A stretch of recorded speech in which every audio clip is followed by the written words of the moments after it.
Elle a travaillé toute sa vie dans les champs.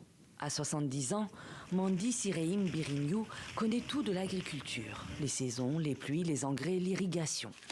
Mais tout son savoir n'a servi à rien cette année face à l'extrême sécheresse. Il suffit d'écouter le son de cette plantation pour s'en apercevoir. Le maïs craque. Des feuilles sèches comme du papier, brûlées sous un soleil de plomb.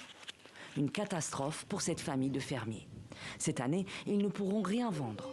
Ils devront se contenter de quelques plants de maïs pour se nourrir. Du jamais vu, selon Mandy Sireim. C'est de loin la pire sécheresse depuis des années. Depuis que je suis née, je n'ai jamais vu une telle sécheresse. Cette année, c'est trop. On va mourir de faim. On s'attendait à récolter et à vendre à la Société céréalière nationale, mais ça n'arrivera pas. La chaleur est tout simplement trop forte. La dernière fois qu'on a eu de la pluie, c'était en janvier. Et quand les pluies sont revenues un peu, une partie de mes récoltes était déjà fichue. La cause de cette sécheresse est double. D'une part, le réchauffement climatique induit par l'homme, d'autre part, le phénomène El Niño qui l'aggrave.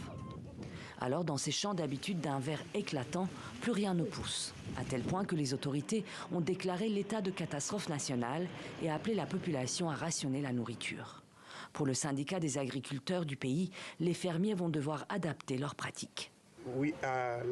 On va probablement continuer à avoir des fluctuations en termes de bonnes et de mauvaises saisons. On doit donc s'inquiéter des mauvaises saisons. Au lieu de se concentrer uniquement sur un rendement qui couvrira une année, les agriculteurs devraient aussi réserver de la nourriture qui couvrira même 2 saisons. Ils peuvent ainsi atténuer la probable sécheresse à venir. Avec la sécheresse qui frappe toute l'Afrique australe, selon l'ONU, plus de 13 millions de personnes manquent de nourriture dans la région. Au Zimbabwe, mais aussi au Malawi, au Mozambique, en Namibie ou en Zambie.